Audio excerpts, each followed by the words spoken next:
जीवन का लक्ष्य क्या है, उसके कुछ विचार आगे। जीवन को जीवन मत समझ लेना।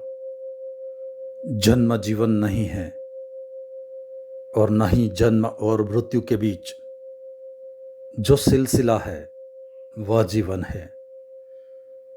यह स्मरण आ जाए कि यह जीवन नहीं है तो आंखें उस तरफ उठाई जा सकती है जो कि जीवन है।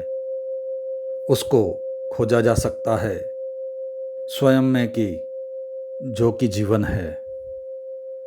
लेकिन जो इसे ही जीवन समझ लेंगे वह कैसे उसको खोज पाएंगे।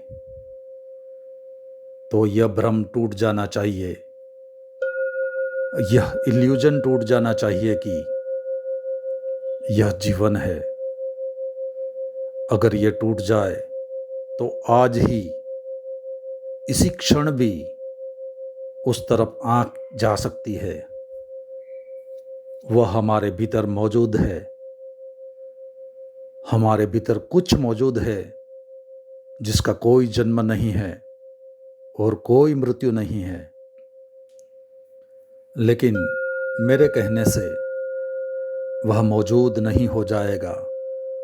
उपनिषदों के कहने से मौजूद नहीं हो जाएगा। गीता लाख चिल्लाए तो मौजूद नहीं हो पाएगा। दुनिया भर के शिक्षक समझाएं तो मौजूद नहीं हो जाएगा। मौजूद है, लेकिन वह आप ही आंख उठाएंगे तो ही मौजूद हो सकता है, नहीं तो मौजूद नहीं हो सकता। वह आपकी आंखों की प्रतीक्षा कर रहा है कि आप देखें तो वह मौजूद हो जाए। वह है मौजूद। आपकी आंख उसे देखने को तैयार होनी चाहिए।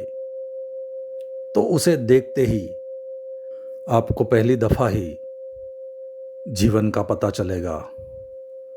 और जिस दिन आपको जीवन का पता चल जाएगा, उसी दिन, उसी क्षण, उसी के साथ आपका यह ख्याल मिट जाएगा कि जीवन का लक्ष्य क्या है। जीवन को पा लेना, जीवन का लक्ष्य को भी पा लेना है। वह अपना लक्ष्य स्वयं है।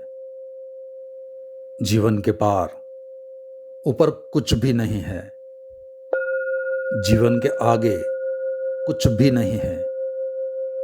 जीवन खुद ही है।